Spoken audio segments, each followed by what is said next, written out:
Hello viewers, I am Vivek Gangwar, first year MTech student from IIT Patna. In this survey, I, along with my batchmates, Omkar and Jagdish, will be discussing about metric learning problem. First, I will introduce the problem and discuss briefly about how this problem can be solved. And then my batchmates will further elaborate on the survey. So first we describe what a metric is. It is a measure of quantitative assessment which is generated for comparing and tracking performance of a task at hand.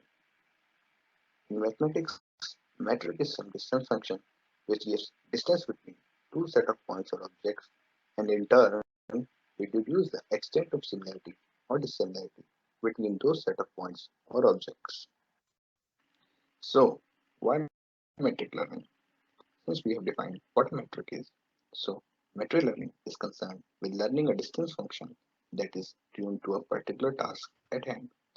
And it's quite important as solutions to this problem have been very useful in many machine learning or data mining problems that rely on distances or similarities between objects.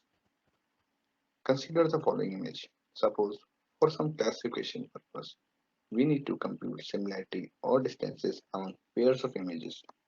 For instance, if our goal is to find matching faces based on identity, then we should choose a distance function that emphasizes appropriate features like hair, color, ratio of distances between facial key points, etc. But what if we want to determine matching faces based on pose of an individual? So then we will need a distance function that captures pose similarity more accurately. Clearly, for that, features other than those required for identity matching are more suitable to grasp the similarity. So, a basic question that arises is how to precisely judge the similarity or distance between the pairs of images and further handle multiple kinds of similarities in different applications. We could attempt to determine by hand an appropriate distance function for each task by choosing an appropriate set of features. However, this approach is not feasible as it may require significant effort and may not be robust to changes. Therefore, a desirable alternative is to apply metric learning, which aims to automate this process and learn task-specific distance function in a supervised manner. So, what are the processes in metric learning? Suppose there is a data distribution.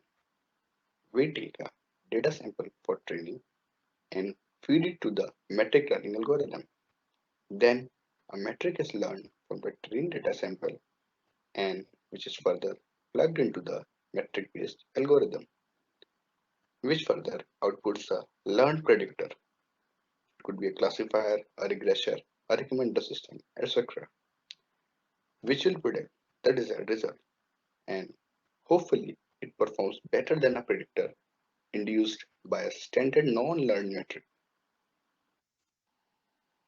So, what is global metric learning? It is an informal formulation of the metric learning problem, which could be defined as follows. Given an input distance function d of xy between objects x and y, for example, it could be the Euclidean distance. Along with it, given some supervised information regarding an ideal distance. So it means that it is possible that we may not know the actual target distance between pair of instances, but the supervised information is some function of the ideal distance. Thus, in this survey, we will mainly focus on the metric learning as a supervised learning problem. Next, we construct a new distance function d new of xy, which is better distance function d of xy. This new function is of the form d of f of x, f of y for some function f. So that means we learn mapping f and utilize that original distance function d over the mapped data. As this approach learns a single mapping f to be applied to all the data, it is noted as global metric learning method. This approach is further categorized into two subclasses, linear and nonlinear. For both cases, we will focus on the case where the input original distance function is the Euclidean distance, that is d of xy is equal to L2 norm of x minus y. In the linear case, we aim to learn a linear mapping based on which we can encode as a matrix G, such that the learned distance is L2 norm of Gx minus Gy. In the nonlinear method, the distance or metric function is more generalized, that is, d nu of xy is equal to L2 norm of f of x minus fy. So let's discuss linear metric learning. Linear transformation methods for metric learning are simply methods for learning the weights that are further used for some scaling and rotation of the data with some given appropriate supervised data, which could be in form of some constraints. To achieve convexity, many methods assume that G is a positive semi-definite metric, that is, its eigenvalues are non-negative. So this basically leads to our metric problem, learning problem to a convex optimization problem. Why we need to achieve that is because any convex optimization problem can be solved in polynomial time, and there are many ways to do that. Few examples of linear transformation methods are metric learning, Frobenius norm regularization, pseudometric online learning algorithm, neighborhood component class analysis, information theoretic metric learning, and many more. I will discuss the Milanovis distance learning as it's quite popular due to its simplicity and nice interpretation in terms of linear projection. So next I will start by discussing the Milanovis distance.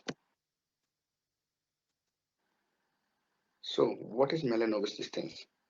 Let us suppose that we have a set of data points x1 to xn in a Euclidean space and x is the matrix of all the data points.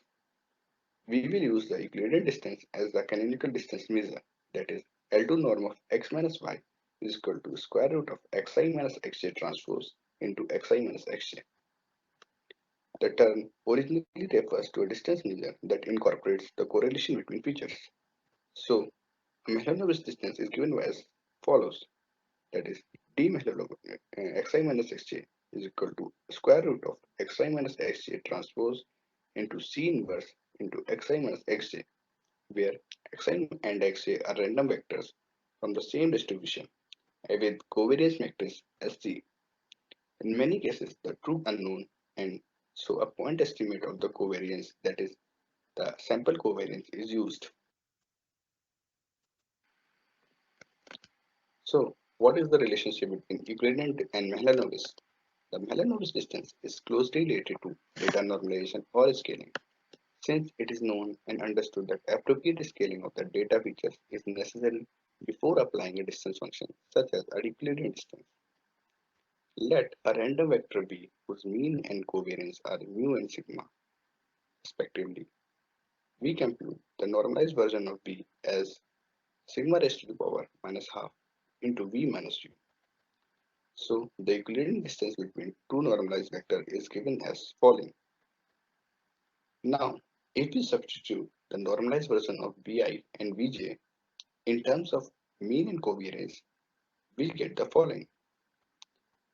We see that all mu terms will cancel out, and on arranging we get the following. So we reduce that Euclidean distance between two normalized vectors is precisely the Mahalanobis distance. So let's discuss generalized Mahalanobis system. Commonly in metric learning literature, the term Mahalanobis distance is often used to denote any quadratic distance function of the form square root of y minus x transpose into m into y minus x, where m is some positive semi-definite matrix. So if we compare it with the original Mahalanobis distance, we can view this generalized distance simply applying a linear transformation of the input data.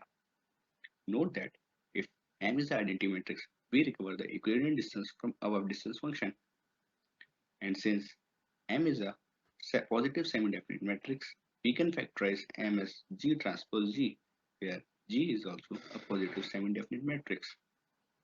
And further, if we substitute this into above shown distance function, we get Mahalanobis distance as under root of y minus x transpose G into y minus x. Now, on performing simple algebraic manipulation, we get square root of gy minus gx transpose to gy minus gx. Thus, we deduce that this generalized notion of Mahalanobis distance exactly captures the idea of learning a global linear transformation for metric learning. Also note that is if M is of low rank, that is rank of M are less than D, where D is dimension of dataset, then it induces a linear position of the data into a space of lower dimension R. Thus, it allows a more compact representation of the data and cheaper distance computations, especially when the original feature set is high dimensional. So, these properties explain why learning Mahalanobis distance has attracted a lot of interest and therefore it is a major component of metric learning.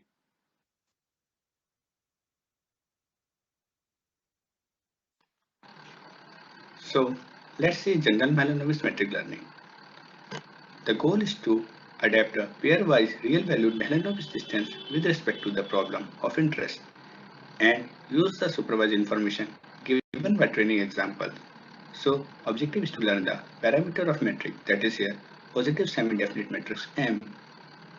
The two most popular forms of supervision constraints for metric learning are A. Similarity or dissimilarity constraints, sometimes called as positive negative pairs, and B. Relative distance constraints, sometimes called as training triplets. For pair constraints, we are given a set of pairs xi xj belonging to S of objects that should be similar and pairs xi xj belonging to D of objects that should be dissimilar.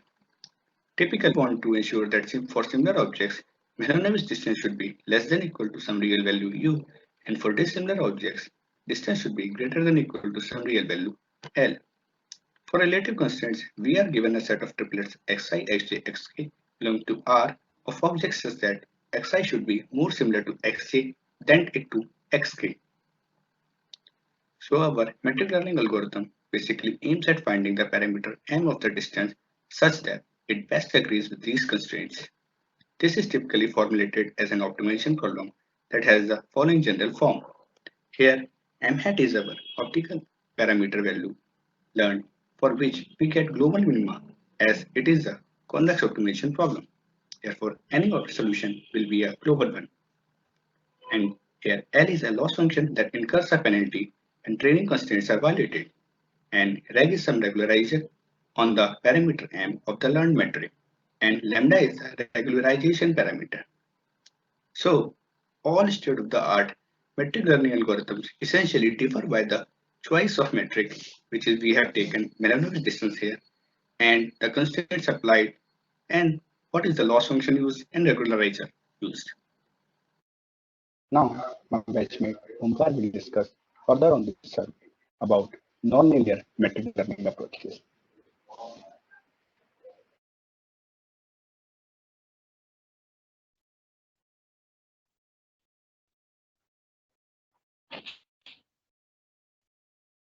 Hello, my name is Omkar Gavhane, and I am first year MTech student of Mathematics and Computing course at IIT Patna.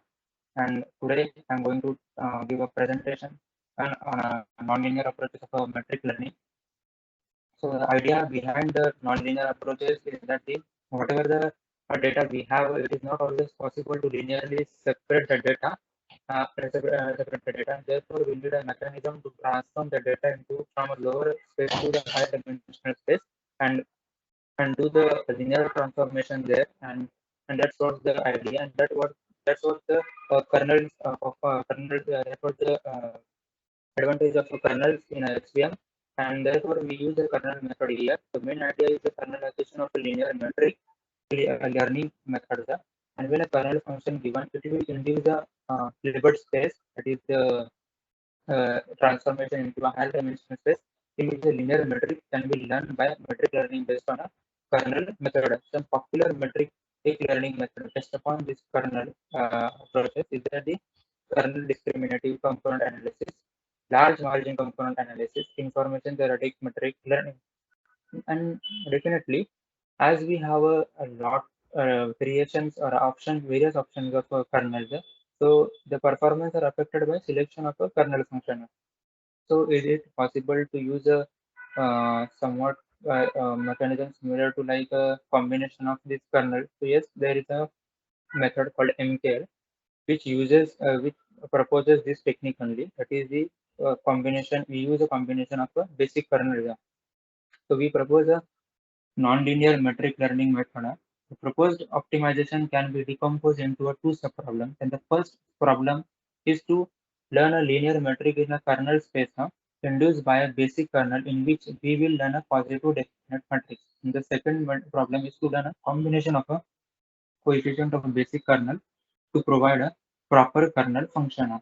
So, and now we will define our approach here.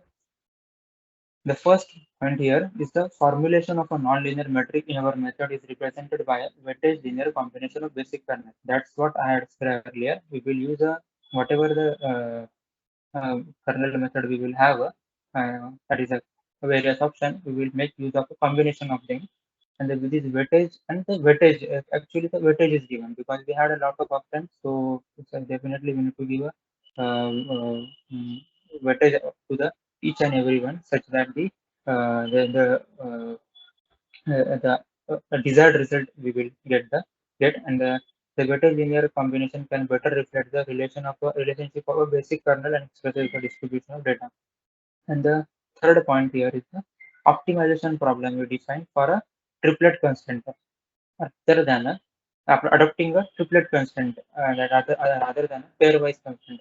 And and the fourth is the algorithm is this algorithm is formed by adaptive step size rather than constant step size. And this fourth uh, is a has is to be done on the seminar too. That is the implementation part.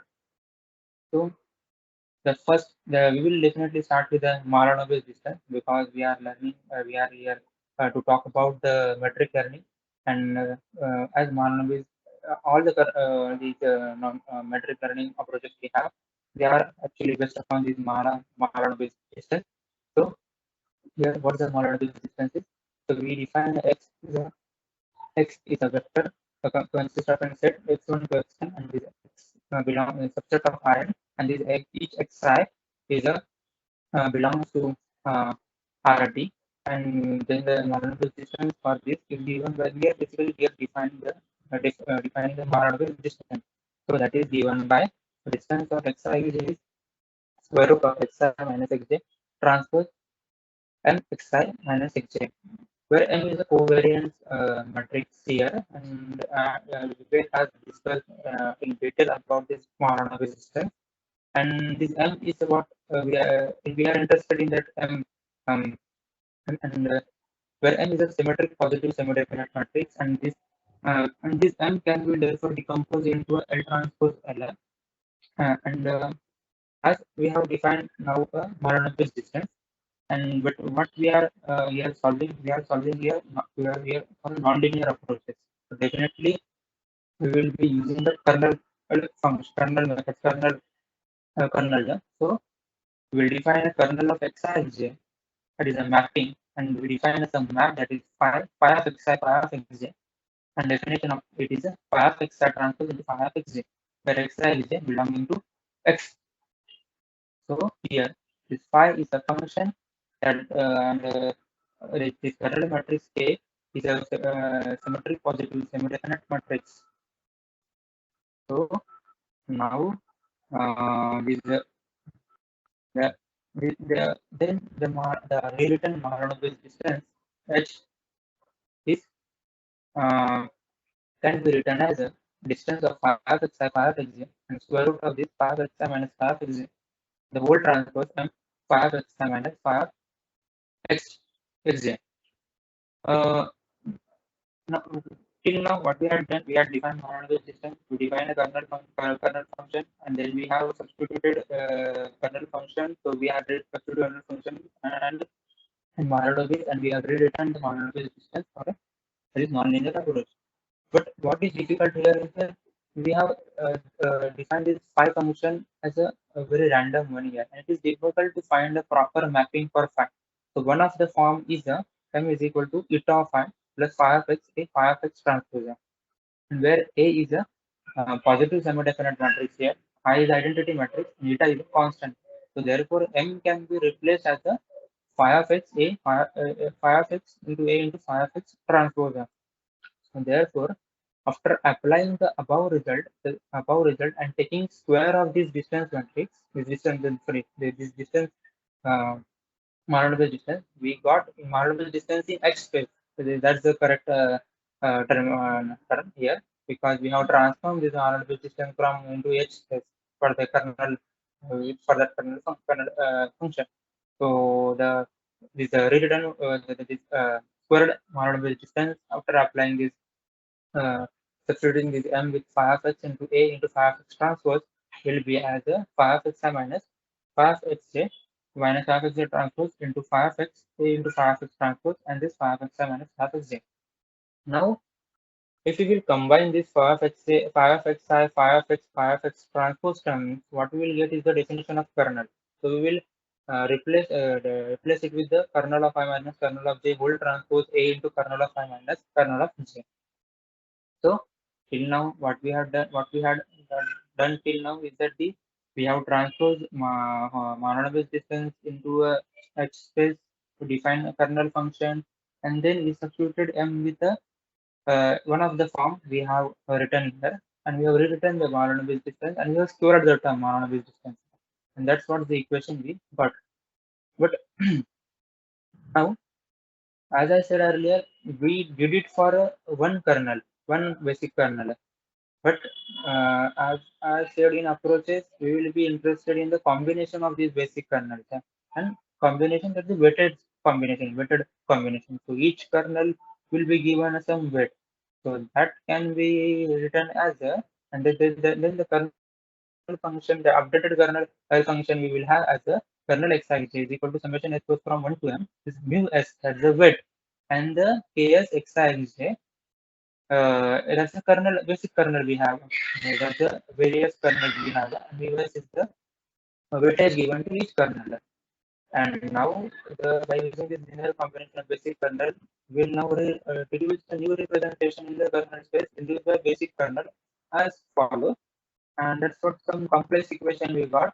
But that's what we are interested in. So till now we have defined monodromy. We have defined monodromy distance. We transform monodromy distance into H space to define kernel function.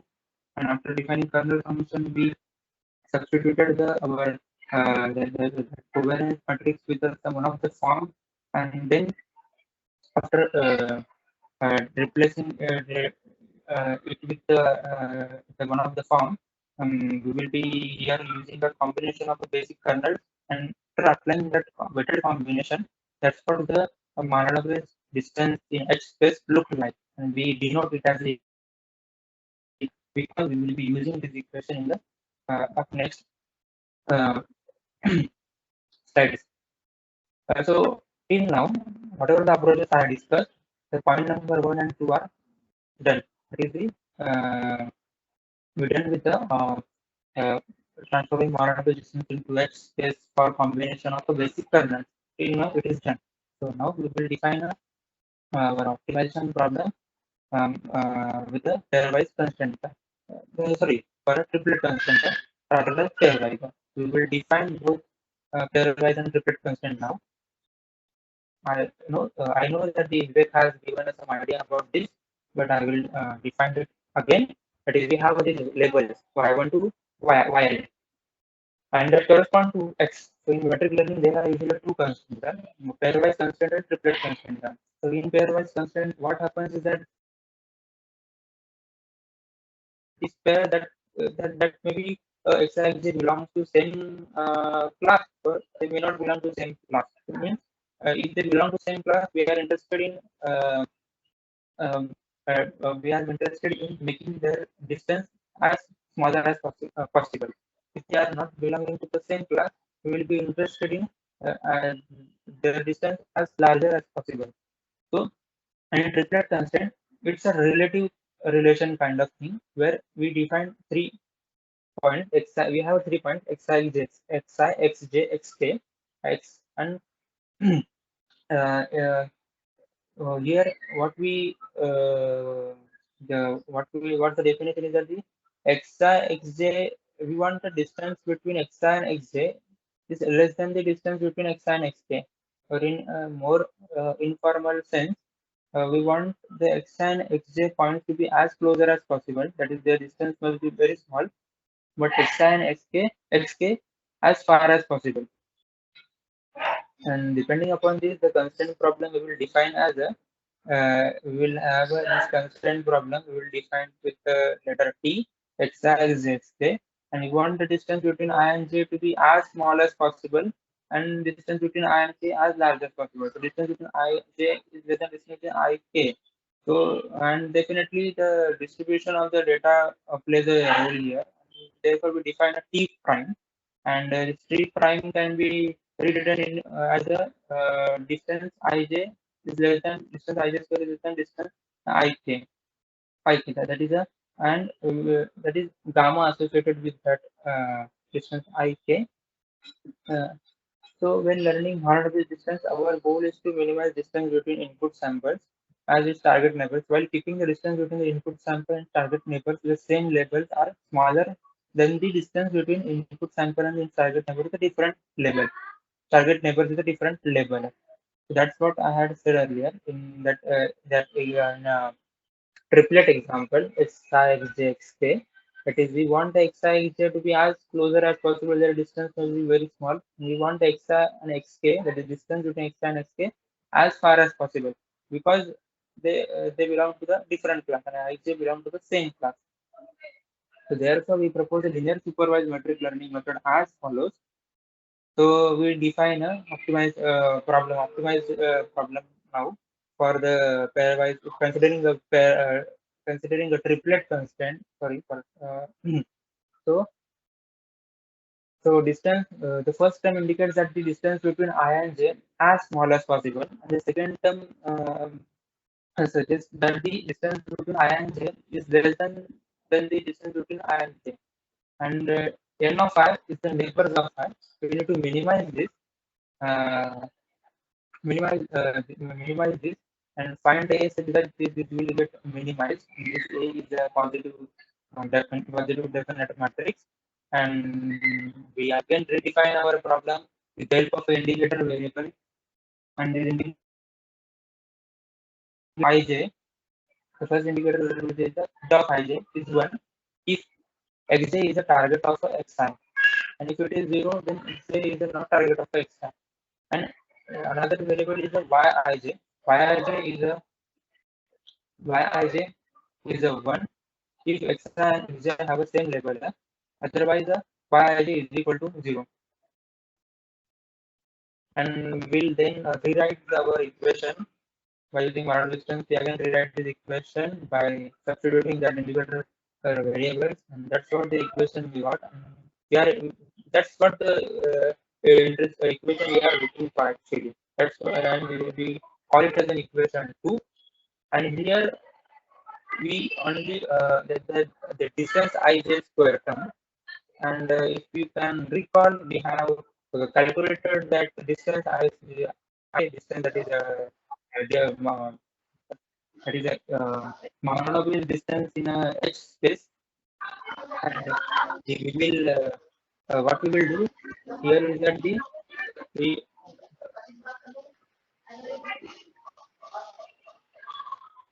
what we will do here is that for a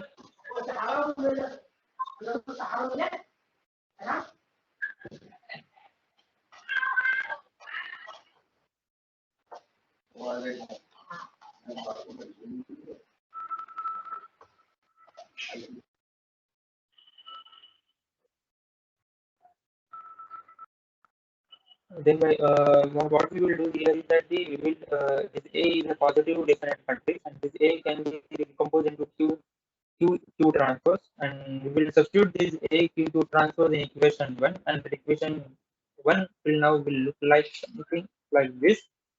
And we are interested in this equation.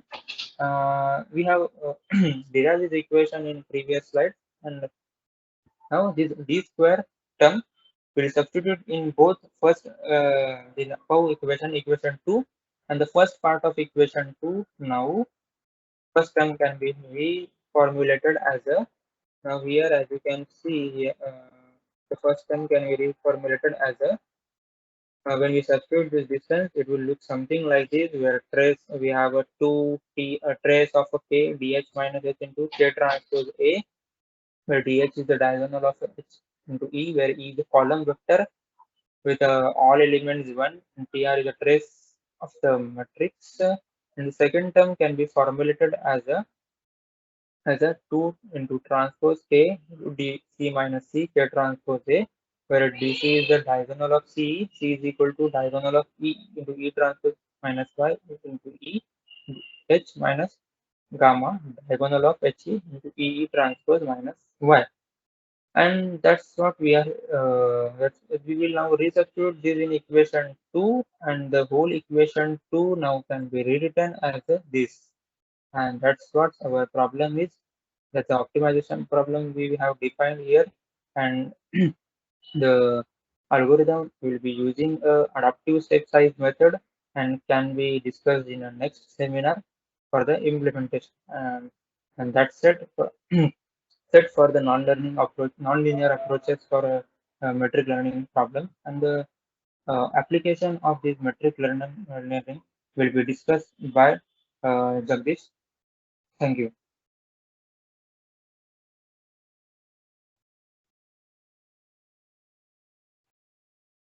Hello all, my name is Jagdish and I'll be discuss here the metric learning applications. So the metric learning can potentially be a beneficial whenever the notion of metric between the instances or a data points plays an important role. We will have the brief overview of some of the applications of metric learning in various domains like computer vision, text analysis, information retrieval, and a bioinformatics. So let's see the metric learning in computer vision. So the computer vision has seen so many applications of metric learning, and the computer vision is arguably the most successful domain for a metric learning. So here we will describe the two following applications in computer vision, which is image retrieval and classification, and another is a face recognition. So let's have a look on the image retrieval and classification using metric learning. So here our goal is to retrieve the similar images to a query image patch. So the common end goal for metric learning here is to improve the nearest neighbor searches. So the metric learning is then used to refine an appropriate notion of similarity to aid in this task. So using this metric learning with malanobius distances, we will able to find the similarity of image patches accurately. So let's try to understand this image retrieval and classification with the help of example. So suppose we are performing the metric learning over a database which consists of 3 lakh image patches taken from photo tourism dataset. This data consists of image patches from several images which is taken by different photographers of the same underlying landmark. So the training data consists of labels for matching patches across the different photos. So here the end goal is to retrieve the matching image patches to a query image patch. So we can see here using this metric learning with malanobius distances, it will be very easy to find the most matching images to a query image patch. So the another application of metric learning is the face recognition. So here the problem is to determine whether the two images of face belong to the same person or not. So here we will use the metric learning with the malanobius distance framework to see whether the two images of faces are belonging to same person or not. So it will be very easy to do that using the metric learning. So this text analysis is another application of metric learning. So we know that a standard model for text document is the TF-IDF model, and we will use this cosine similarity for computing the corresponding similarity score. So this approach is known to achieve the high precision for text retrieval application. But recently it was shown that the metric learning could achieve a better gain in terms of precision and recall over a standard similarities.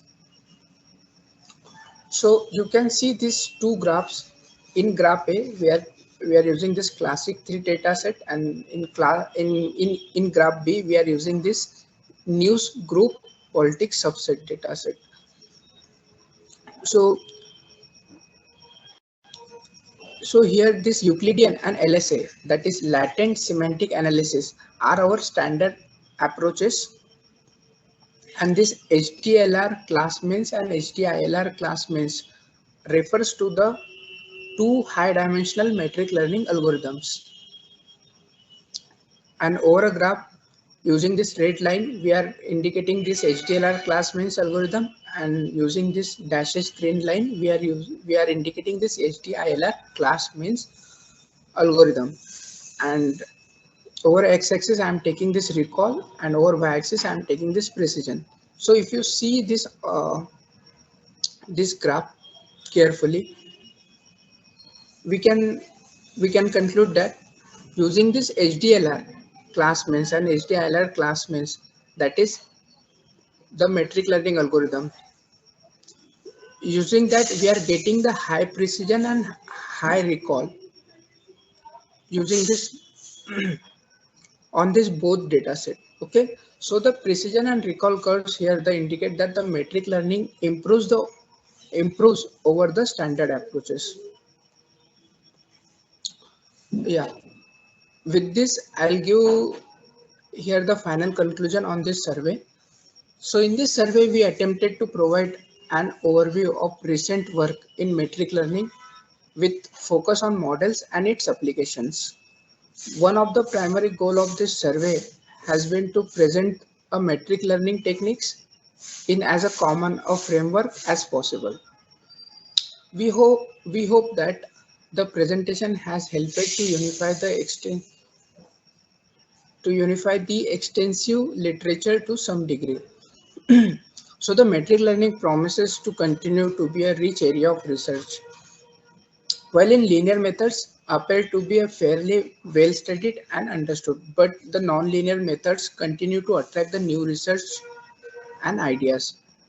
So application of metric learning continue to emerge, and we expect this to continue moving forward.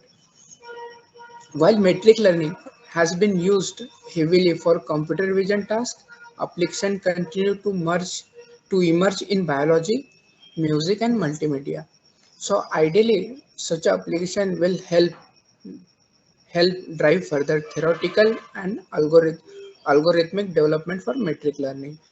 So with this, we will conclude here. So thank you for listening.